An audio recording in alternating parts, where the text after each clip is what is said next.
मैं हरियाणा की जनता का तहे दिल से मैं अभिनंदन करती हूं, आभार व्यक्त करती हूं कि उन्होंने इतिहास रचा है। भाजपा को पूर्ण बहुमत की सरकार का जनादेश दिया है उन्होंने तीसरी बार। ये हमारे यशस्वी प्रधानमंत्री आदरणीय नरेंद्र मोदी जी की जन कल्याणकारी योजनाओं का असर है।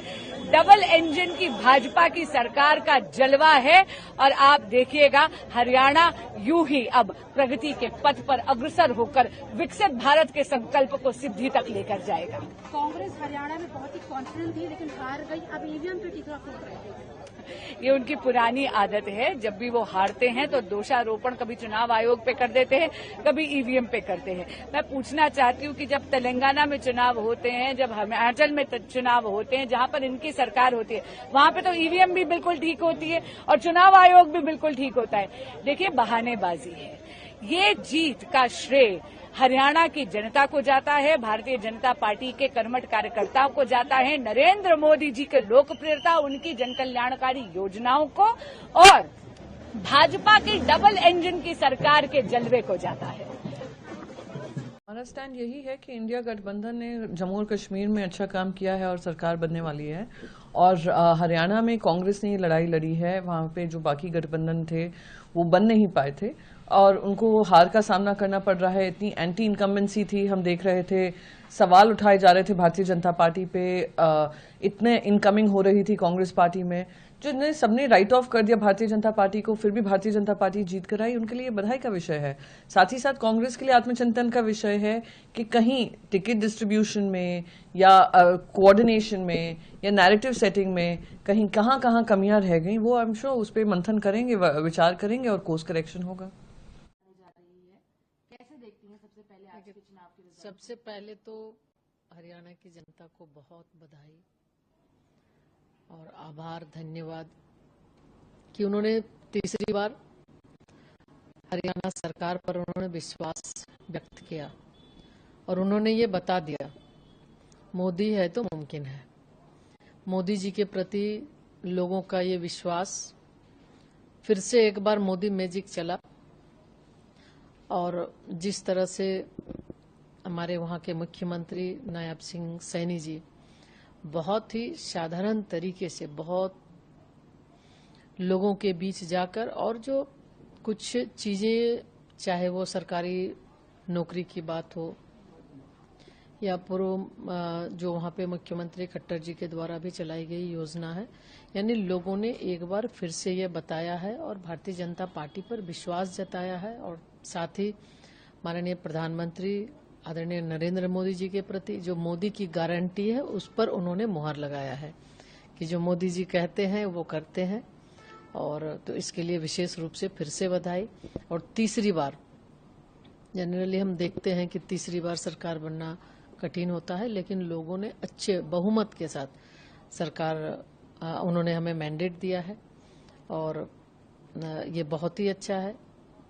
मैम, वहीं ये बोला जा रहा था कि हरियाणा में बहुत ज्यादा कांग्रेस लीड कर रही थी, पर आज की प्रोपेगेंडा वो करते हैं ताकि कि लोगों को दिग्भ्रमित करे, लेकिन हरियाणा की जनता, उन्होंने बता दिया है कि चाहे वो कुछ भी कर ले उस पे वो आने वाले नहीं हैं। और जिस तरह उनके द्वारा, विपक्षियों के द्वारा जो प्रोपेगेंडा किया गया, जिसके वजह से आज कहीं न कहीं हम लोग एग्जिट पोल को भी देख रहे थे, तो निश्चित रूप से हमेशा से ऐसा हुआ है, तो उस प्रोपेगेंडा के वजह से ही शायद ये कुछ चीजें एग्जिट पोल भी ये बता रही थी। लेकिन सबके बावजूद भी हम ये फिर कहना चाहेंगे कि चूंकि मोदी मैजिक चला, लोगों ने विश्वास जताया, माननीय मुख्यमंत्री पर विश्वास जताया, और साथ ही साथ हम ये भी कहना चाहेंगे कि हरियाणा के हमारे प्रभारी आदरणीय धर्मेंद्र प्रधान जी, उनका भी जो कुशल नेतृत्व क्षमता, ये चीज भी एक बार ये दिखा दिया है कि ये जो बड़ी जीत है उसमें कहीं न कहीं उसमें अहम रोल उनका भी रहा है। तो फिर से हरियाणा की जनता को हम बहुत बधाई और शुभकामना देते हैं। कामों को कैसे देखती हैं? देखिए, मुझे लगता है कि अगर हरियाणा में गठबंधन हो जाता तो नतीजे कुछ और ही होते, और मुझे लगता है कि सबसे ज्यादा फायदा गठबंधन का कांग्रेस को ही होता। हमने भरपूर प्रयास किया था कि गठबंधन हो जाए हरियाणा में, पर अति आत्मविश्वास से भरी कांग्रेस को ये उचित नहीं लगा। उनको ठीक नहीं लगा कि जिस सपा ने उनको लोकसभा में 17 सीटें दी, जबकि कांग्रेस की 2022 विधानसभा में मात्र 2 सीटें थी, या फिर आम आदमी पार्टी ने जिन्होंने 3 सीटें दिल्ली में दी, जब कांग्रेस की 10 साल से दिल्ली में भी विधानसभा में कोई सीट नहीं है। तो ये दुर्भाग्यपूर्ण है कि कांग्रेस को उचित नहीं लगा कि अपने ऐसे अलायंस पार्टनर्स को वो साथ लेकर चले। जम्मू कश्मीर चुनाव पर अपनी प्रतिक्रिया दे दीजिए। कांग्रेस कह रही है कि हम तो नकार रहे हैं हरियाणा। जो लोग ये कहते थे कि धारा 370 के हटने के बाद लोकतंत्र किस प्रकार से जम्मू कश्मीर में पनपेगा, आज जम्मू कश्मीर के वोटर ने उनको ये जवाब दिया है। एक हिंदुस्तानी होने के नाते ये मेरा गौरव है कि चुनाव जम्मू कश्मीर में शांतिपूर्वक संपन्न हुआ। आज का वर्डिक्ट डेवलपमेंट, नव भारत के निर्माण के प्रति लोगों के समर्पण का प्रतीक है। जहां तक हरियाणा में एक अभूतपूर्व और ऐतिहासिक विजय की मैं बात कहूं, तो आज का दिन हरियाणा में नरेंद्र मोदी के नेतृत्व में हुए विकास के कार्यों की जीत है। जो कार्यकर्ता वर्षों से जमीन पर संघर्ष कर रहा था, जिस कार्यकर्ता, जिन स्वयंसेवकों की मेहनत से आज हम ये दिन देख रहे हैं और जिन वोटर के सहयोग से हम ये दिन देख रहे हैं, उन सभी को आज के लिए मैं विशेष अभिनंदन देती हूँ, बधाई देती हूँ। अगर वो ईवीएम पर अब भी सवाल उठाते हैं तो, और वो ये कहते हैं कि हम हरियाणा की हार को नकार देते हैं, तो चुनाव आयोग को चिट्ठी भी लिख रहे थे कि देरी हो रही है। अगर कांग्रेस पार्टी हरियाणा के चुनावी नतीजों को नकारती है तो इसका मतलब कांग्रेस पार्टी देश के संविधान और लोकतांत्रिक ढांचे को नकार रही है। देखिए, मुझे लगता है कि ये परिणाम उन कई सवालों के जवाब बनकर आए हैं जो विपक्ष निरंतरता में लगातार हम लोगों के ऊपर लगाता रहा है, हम लोगों के ऊपर वो प्रश्न उठाता रहा है अलग अलग विषयों को लेकर, और खास तौर पर हरियाणा के मैं परिणाम। सबसे पहले तो मैं मेरे प्रधानमंत्री आदरणीय नरेंद्र मोदी जी के नेतृत्व को, उनकी कार्यशैली को मैं बधाई देता हूं। आज सिर्फ उन्हीं की वजह से मुझे लगता है इतनी विपरीत परिस्थिति में जिसमें किसी ने शायद अंदाजा नहीं लगाया होगा, वो परिणाम हरियाणा और हरियाणा के लोगों ने भारतीय जनता पार्टी के पक्ष में देने का काम किया। इसके लिए जहां मैं मेरे प्रधानमंत्री जी के नेतृत्व को मैं बधाई देता हूं, वहीं केंद्रीय गृह मंत्री आदरणीय अमित शाह जी की नीतियों को बधाई देता हूं, वहीं जेपी नड्डा जी के संगठन क्षमता को मैं बधाई देता हूं। साथ ही में मैं मानता हूं कि हरियाणा की ये जीत, ये किसानों की जीत है, ये नौजवानों की जीत है, ये जवानों की जीत है, और सबसे बड़ी बात, ये संविधान की जीत है। जो लोग बार बार आरोप लगाते थे संविधान को लेकर, आरक्षण को लेकर, अनुसूचित जाति में जो लोग इस तरीके का भ्रम फैलाने का प्रयास करते थे, मुझे लगता है उन सबको एक परिणाम ने करारा जवाब देने का काम किया है। सबसे बड़ी बात, ये देश के लोकतंत्र की जीत है। मैं इसके लिए पुनः मेरे प्रधानमंत्री जी को और हरियाणा की जनता को मैं बधाई देता हूँ। It's not my first reaction, it's probably my 5th reaction now. But the reaction doesn't change. I'm humbled by the verdict of the people. I'm humbled by the mandate that the people have given. But I'm also acutely aware of the responsibility that this mandate places upon us. The people of Jammu and Kashmir have voted. They've made their voices heard. They want to be a part of the process of governance. They want to feel a part of the decision-making process, and it is our responsibility to carry them along with us. Jammu and Kashmir, the people of Jammu and Kashmir have gone unheard since 2018. Now the time has come for us to work for the benefit of the people of Jammu and Kashmir. I'm also acutely aware of the fact that there is a sharp divide between Kashmir and Jammu, and therefore the incoming government will have a major responsibility of giving a sense of ownership to the people of Jammu. The government that comes in the next few days will not be a government of the National Conference. It will not be a government of the Alliance. It will not be a government of those that voted for us. It will be a government for every single individual of Jammu and Kashmir, regardless of who they voted for or whether they voted at all. And in that, special emphasis will be placed on giving a sense of ownership and a voice within the government to those areas from where MLAs in this coalition will be less in number. ज्यादा खुशी है, ये मेरी खुशी नहीं है, ये सबकी खुशी है, जम्मू कश्मीर की खुशी है। जी हम तो कर रहे थे, मेरे हिसाब से एक्सपेक्ट था, क्योंकि मरकज ने पूरी कोशिश की कि जम्मू कश्मीर नेशनल कॉन्फ्रेंस को कमजोर करे। फिर लोग पूछेंगे क्यों किया, क्योंकि उनको पता था कि अगर जम्मू कश्मीर की आवाम को के ऊपर दबाव डालना है तो एनसी ही सामने खड़ी है। शेख साहब के वक्त जाइए, फरूक साहब के वक्त जाइए, उनको क्यों कमजोर करने की कोशिश की, क्योंकि उनको पता था कि अगर जम्मू कश्मीर की आवाम को कमजोर करना है तो इस तंजीम को, इस खानदान को कमजोर करना ही पड़ेगा। और आज लोगों ने जवाब दिया। पूरी कैंपेनिंग में उमर साहब के साथ क्या मसले देखे आपने लोगों के? बेरोजगारी हद से ज्यादा, बिजली हद से ज्यादा, स्टेटहुड तो है ही है। स्टेटहुड मैं इशू नहीं कहना चाहूंगा, इट्स अ राइट। जैसे मैंने पहले कहा, statehood is not an issue, statehood is a right. This is a democracy, we are democratic country, people have chosen their leader and who their representative should be. It is union government should be giving full statehood so that the people's aspirations are fulfilled. Youth ने आपको support किया, मैंने देखा था गाड़ियों पे चढ़ते थे आपके साथ, तो क्या मैसेज रहेगा आज यूथ के लिए? नौजवान होते मैं यूथ को एक मैसेज देना चाहूंगा कि पढ़ाई से ज्यादा कुछ नहीं है। जो भी मैंने हासिल किया है आज तक मैंने पढ़कर किया है। बहुत लोगों ने कहा है कि छोड़ो, कौन पढ़ेगा, क्या होगा। तो क्या सजेस्ट करेंगे आप उमर साहब को पहले करने के लिए? स्टेटहुड, अगर मेरे हिसाब से पहली जो लड़ाई है उसके बिना कोई लड़ाई हो ही नहीं सकती, जो है स्टेटहुड। तो मैं कहूंगा कि स्टेटहुड की पहली लड़ाई होनी चाहिए, मूवमेंट होना चाहिए। इसके हिसाब से कोर्ट तो जाए ही जाएंगे, पर इसके साथ साथ मूवमेंट भी होगा, क्योंकि हम स्टेटहुड के बिना कुछ नहीं है। उनने 2019 में क्या किया, हमें बांटा गया, स्टेटहुड लिया गया, कुछ नहीं बचा हमारे पास। एलजी साहब को यहाँ खड़ा किया, वो यहाँ के है ही नहीं, यहाँ के राजा बने वो।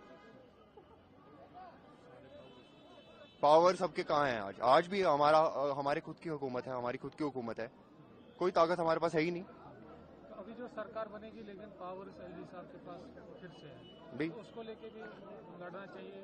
तो लड़ेंगे हम इंशाल्लाह। अब लोग हमारे पीछे हैं, लोगों की मैंडेट हमारे साथ है। We have the voice of the people of Jammu and Kashmir. We are the government of Jammu and Kashmir. So we are a legitimate source to ask for statehood and to fight for statehood, and we will do it. We've done it before. National Conference has fought for so much and we've achieved what we fought for. देखिए, आज हम कांग्रेस की तरफ से हमारे in charge Bharat Singh Solanki जी के साथ यहाँ डॉक्टर फारूक साहब को और उमर साहब को फॉर्मल तरीके से मुबारकबाद कहने आए थे। इसके बियॉन्ड अभी कोई बात नहीं है। वो जैसा कि कल उमर साहब ने कहा है कि उनकी फॉर्मल तरीके से जो लेजिस्लेचर पार्टी की मीटिंग होगी उसके बाद वो अलायंस पार्टनर से बात करेंगे, तो लेट दैट हैपन। पहले इनकी लेजिस्लेचर पार्टी की मीटिंग होगी, उसके बाद वो हमसे जो भी मामलात हैं कि फॉर्मेशन के बारे में लेटर ऑफ सपोर्ट है और वो उसके बाद होगा। तो आज हम सिर्फ और सिर्फ फॉर्मल तरीके से सोलंकी जी के साथ यहाँ उनको मुबारकबाद देने आए थे। तो क्या गवर्नमेंट फॉर्मेशन को लेके कोई बातचीत हुई है? मैं कह रहा हूँ कि अभी कोई ऐसी बात नहीं हुई है। वो तब होगी जब अपना पहले ये लेजिस्लेचर पार्टी की मीटिंग करेंगे, फिर वो अलायंस पार्टनर से बात करेंगे जिसमें लेटर ऑफ सपोर्ट वगैरह का सारा मामला जो है वो हम डिस्कस करेंगे। अभी सिर्फ मुंह मीठा हुआ है। नॉमिनेट किए गए हैं, आपको लगता है सॉरी, जो 5 एमएलए नॉमिनेट किए गए हैं एलजी की तरफ से, आपको लगता है कि उससे आपको बड़ी दिक्कत हो सकती है? देखिए, सबसे पहले तो मैं काफी देर से ये मेंटेन करता आया हूँ कि this is unconstitutional and undemocratic, और उसके बाद में हमने एक कार्रवाई शुरू की है। लेट अस सी कि उसमें कहां तक हम कामयाब होते हैं, लेकिन जहां तक उनका इंडक्शन और उनका सपोर्ट टू बीजेपी होगा, that is very obvious. I don't find any such हार हुई है सर। हरियाणा में जिस तरह से कांग्रेस हारी है, आपने सामना के संपादकीय में भी लिखा है, हार का मतलब हार किस वजह है? बात ऐसी है, हरियाणा के साथ जम्मू कश्मीर का भी चुनाव हो गया। जम्मू कश्मीर में भी 90 विधायक है और हरियाणा में भी 90 है ना, 90 है, 90 वाला मामला था ये। तो एक 190 50-50 नहीं 90-90 हो गया। एक 90 गया इंडिया गठबंधन के पास और दूसरा आया बीजेपी के पास।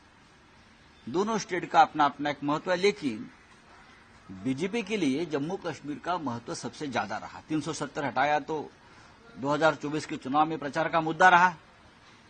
मोदी जी तो और अमित शाह जी जगह जगह जाकर हमने एक ऐसी मर्दांगी दिखाई और 370 को हटा दिया, लेकिन जहां से आपने हटाया वहां आप हार गए।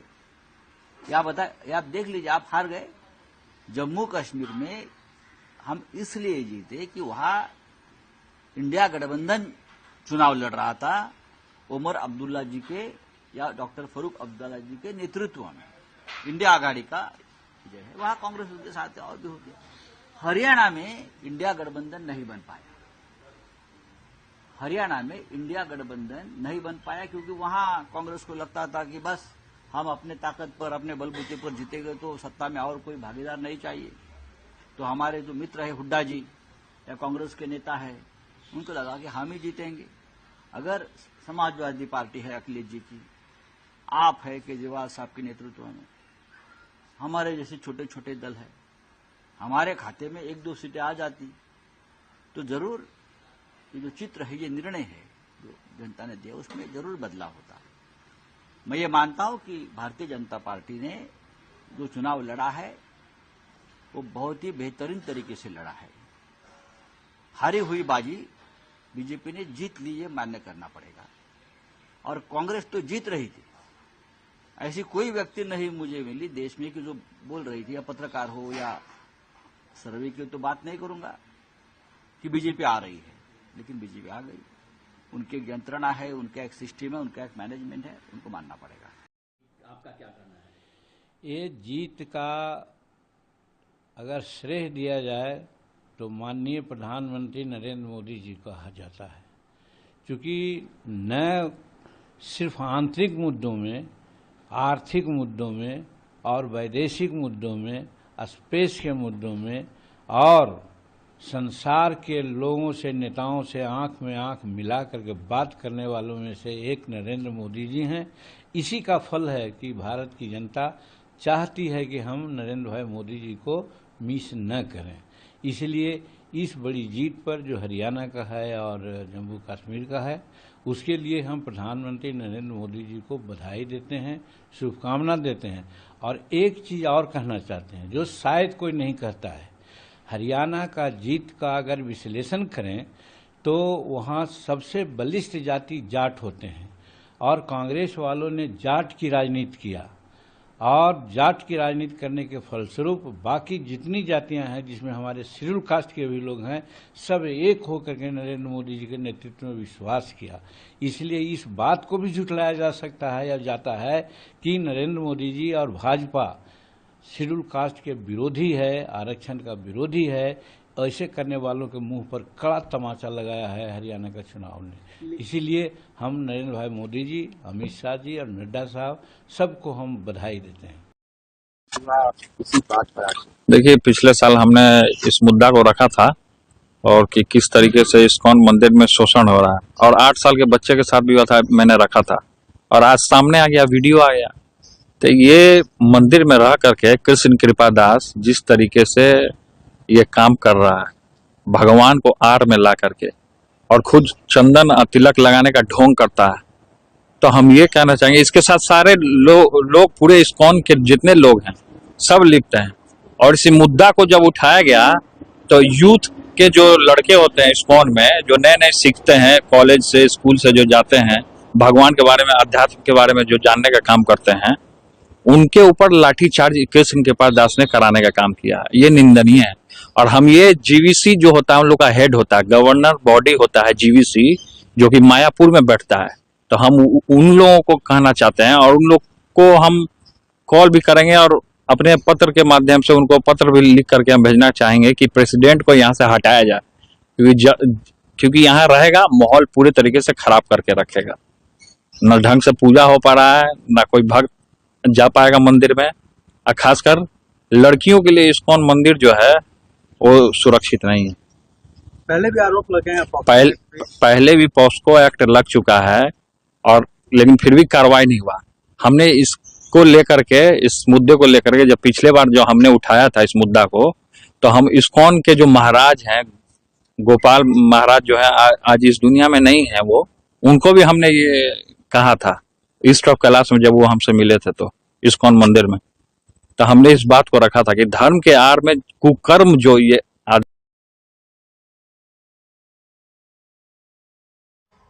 और जम्मू कश्मीर के चुनाव परिणाम आए हैं।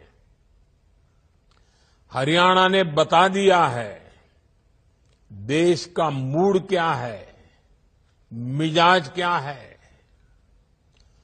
2 बार कार्यकाल पूरा करने के बाद लगातार तीसरी बार चुनकर आना ऐतिहासिक है। कांग्रेस का पूरा इकोसिस्टम, अर्बन नक्सल का पूरा गिरोह जनता को गुमराह करने में जुटा था, लेकिन कांग्रेस की सारी साजिशें ध्वस्त हो गई। उन्होंने दलितों के बीच झूठ फैलाने की कोशिश की, लेकिन दलित समाज ने इनके खतरनाक इरादों को भांप लिया। दलितों को एहसास हो गया कि कांग्रेस उनका आरक्षण छीनकर अपने वोट बैंक को बांटना चाहती है। आज हरियाणा के दलित वर्ग ने बीजेपी को रिकॉर्ड समर्थन दिया है। हरियाणा के ओबीसी बीजेपी के विकास कार्यों को देखकर उसके साथ है। कांग्रेस ने किसानों को भड़काया, लेकिन किसानों को पता है कि उनसे फसलों पर एमएसपी किसने दी। हरियाणा के किसान बीजेपी की किसान कल्याण योजनाओं से खुश है। कांग्रेस ने युवाओं को टारगेट किया और अलग अलग तरीके से उन्हें भड़काने की कोशिश की, लेकिन हरियाणा के नौजवान, हमारी बहनें, बेटियां अपने उज्जवल भविष्य के लिए भाजपा पर ही भरोसा कर रहे हैं। कांग्रेस ने सारे हथकंडे अपनाए, लेकिन हरियाणा की जनता ने दिखा दिया वो अब कांग्रेस और अर्बन नक्सल के नफरती षड्यंत्रों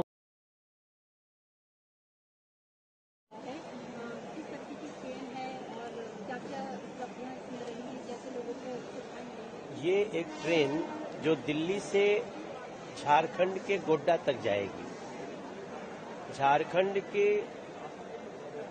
आमूल चूल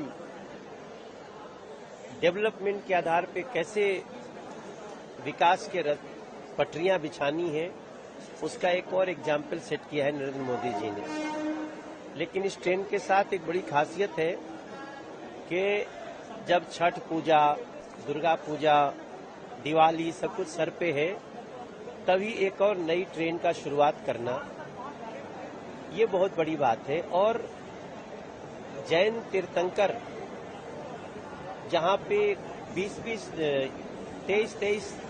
जैन तीर्थंकर जिस जगह पे निर्माण को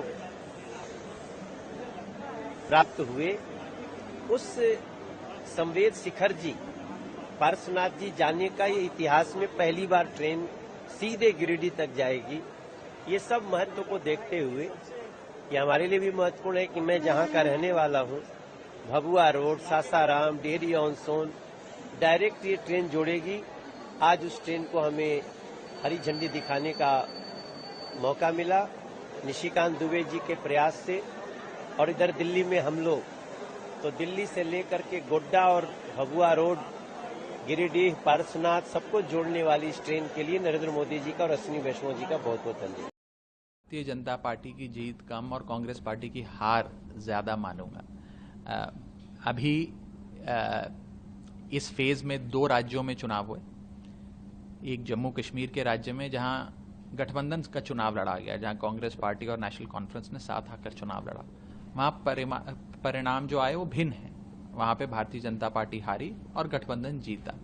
हरियाणा में दुर्भाग्यपूर्ण गठबंधन नहीं बन पाया और यहां पर नतीजे भिन्न हैं। यहां पर भारतीय जनता पार्टी जीती। मैं इन चुनावों को, इस नतीजे को खासतौर पे हरियाणा के परिप्रेक्ष्य में बात करें तो भाजपा की जीत कम और कांग्रेस की हार ज्यादा इसलिए कह रहा हूं क्योंकि अधिकांश लोगों ने बदलाव के लिए वोट दिया। अधिकांश लोगों ने भारतीय जनता पार्टी को हटाने के लिए एक नई सरकार, एक नए राजनीतिक दल की या एक नए राजनीतिक फॉर्मेशन की सरकार लाने के लिए वोट दिया, जिसमें लगभग 60 से अधिक % वोट बदलाव को पड़ा। लेकिन फिर भी first past the post system के चलते या गणित के चलते भाजपा का बहुमत से आंकड़े से कहीं अधिक सीटें आई और उनकी अपनी सरकार बनी। इसीलिए मेरा यह मानना है कि अगर हम एकजुट होकर शायद चुनाव लड़ते तो नतीजे अलग हो